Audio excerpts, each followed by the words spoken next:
Hello everyone, मैं प्रकाश कुमार सिंह आप सभी का एक बार फिर से स्वागत करता हूं इस वीडियो सीरीज में। तो आज हम लोग बात करने वाले हैं क्लास 10th के फिजिक्स के चैप्टर नंबर 1 पे, यानी कि चैप्टर नंबर 1 का पहले भी वीडियो आ चुका है प्रकाश का प्रवर्तन, जिसमें हम लोगों ने प्रकाश के बारे में जाना था कि प्रकाश क्या होता है, प्रकाश क्या होता है, प्रकाश का तरंग दैर्ध्य क्या होता है।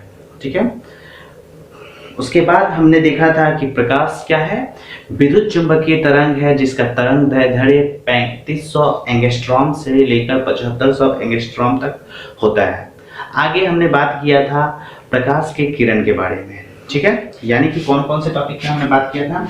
तो प्रकाश, सबसे पहला पॉइंट तो हम लोग का था प्रकाश यानी कि लाइट। तो प्रकाश के बारे में हमने पढ़ा था, क्या पढ़ा था कि प्रकाश वह कारक है जिसकी सहायता से हम लोग किसी वस्तुओं को देख पाते हैं। ठीक है, प्रकाश वह कारक है जिसकी सहायता से हम लोग किसी वस्तुओं को देख पाते हैं। उसके बाद हमने देखा था कि प्रकाश एक ऊर्जा है। प्रकाश एक क्या है? ऊर्जा है। प्रकाश एक विद्युत चुंबकीय तरंग है और प्रकाश का जो तरंग दैर्ध्य है वो 3500 एंगस्ट्रॉम से लेकर 7500 एंगस्ट्रॉम तक होता है। प्रकाश जो गति करता है वो सीधे पथ पे गमन करता है। इसके लिए हमने प्रयोग को भी देखा था कार्डशीट ट्रक के, कि 2-3 कार्डशीट ट्रक उसमें हम लोगों ने सीधी रेखा में छिद्र किया था, यानी कि एक के सामने एक छिद्र किया था तो प्रकाश हम लोग दूर से देख पा रहे थे, अन्यथा अगर क्षेत्र इधर उधर हो जा रहा था तो उस लाइट को हम लोग नहीं देख पा रहे थे। तो पिछले वीडियो में हमने ये सारे पॉइंट को देख लिया है। इसके बाद हमने प्रकाश के किरण के बारे में देखा था कि प्रकाश का किरण क्या होता है। किरण, तो जब प्रकाश की किरण सीधी रेखा में गमन करती है तो प्रकाश के उस पथ को हम क्या कहते हैं? किरण कहते हैं। और किरण के बाद हमने देखा था किरण पुंज। किरण पुंज यानी कि किरणों के समूह को हम लोग क्या कहते हैं? किरण पुंज कहते हैं। किरणों के समूह को हम लोग किरण पुंज कहते हैं। ठीक, तो प्रकाश के बारे में हम लोगों ने पिछले वीडियो में देख लिया था। उसके बाद किरण के बारे में देख लिया था, किरण पुंज के बारे में देख लिया था। इसके साथ ही हम लोगों ने किरण पुंज के प्रकार के बारे में देखा था कि 3 प्रकार का होता है, अपसारी, समानांतर और अभिसारी। अपसारी, समानांतर और अभिसारी। अपसारी किरण पुंज वो होता है जो एक बिंदु से निकल के फैलते हुए चला जाता है। वैसे किरण पुंज को क्या कहते हैं? अपसारी किरण पुंज कहते हैं। समानांतर किरण पुंज वैसा किरण पुंज जिसमें किरणें एक दूसरे के समानांतर गुजरती है, उसे अपसारी किरण पुंज कहते हैं। और अभिसारी किरण पुंज वैसा किरण पुंज जिसमें बहुत सारी किरणें अलग अलग दिशाओं से आकर एक बिंदु स्रोत पे मिलती हुई प्रतीत होती है, उसे हम लोग क्या कहते हैं? अभिसारी किरण पुंज कहते हैं। तो आज हमें जो इस टॉपिक पे बात करना है वो है प्रकाश का प्रवर्तन।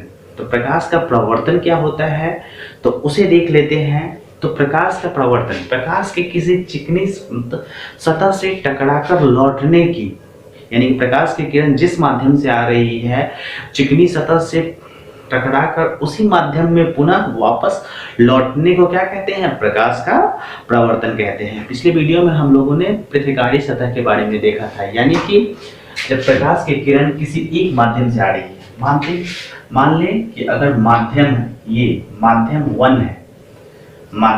1 है और इधर माध्यम 2 है, माध्यम 2 है। इस माध्यम को अलग करने वाली कुछ सतह होगी। इस सतह को, जो माध्यम 1 को माध्यम 2 से अलग कर रही है, इस सतह को हम लोग क्या कहते हैं? पृथ्वीकारी सतह कहते हैं। पृथक्कारी सतह, यानी कि ऐसा चीज बोल सकते हैं, ऐसा सतह जो किसी 2 माध्यमों को अलग करने का काम करता हो, उसे क्या कहते हैं? पृथ्वीकारी सतह कहते हैं। अब इस पृथ्वीकारी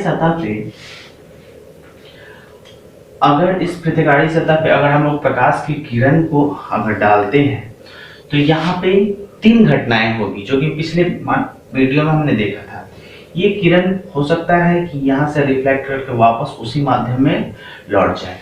दूसरा चीज हो सकता है कि ये इसी सतह पे क्या हो जाए? अवशोषित हो जाए। और तीसरा कंडीशन हो सकता है कि माध्यम 1 से आई हुई प्रकाश की किरण माध्यम 2 में कुछ विचलित होकर क्या हो चली जाए। तो देखिए, अगर कोई प्रकाश का किरण वापस चला जाता है, अगर जिस माध्यम से आया है उसी माध्यम में टकराकर, इस सतह से टकराकर उसी माध्यम में वापस लौट जाए, तो इस क्रिया को कहते हैं परावर्तन, प्रकाश का परावर्तन। ठीक है। अगर प्रकाश की किरण उसी सतह पे रह जाए तो उसे हम लोग अवशोषण कहेंगे, प्रकाश का अवशोषण हो गया। और अगर प्रकाश की किरण एक माध्यम से आई और दूसरी माध्यम में चले जाए तो इस चीज को हम लोग क्या कहते हैं, प्रकाश का अपवर्तन, प्रकाश का अपवर्तन, जिसे हम लोग को इसके बाद वाले चैप्टर में पढ़ना है। तो इस चैप्टर में हम लोग पढ़ेंगे प्रकाश का परावर्तन। ठीक है, प्रकाश का परावर्तन यानी कि प्रकाश की किरण का किसी चिकनी समतल सतह से टकराकर वापस लौटने पर जो घटना घटित होती है, लौटने की क्रिया को ही हम लोग क्या कहते हैं, प्रकाश का परावर्तन, यानी कि प्रकाश का परावर्तन। तो प्रकाश का किसी चिकनी सतह से टकराकर लौटने की क्रिया को क्या कहते हैं, प्रकाश का परावर्तन कहते हैं। अब हम लोग देखेंगे कि प्रकाश के परावर्तन के कितने नियम होते हैं। तो आइए उसे समझ लेते हैं कि प्रकाश के परावर्तन के कितने नियम होते हैं।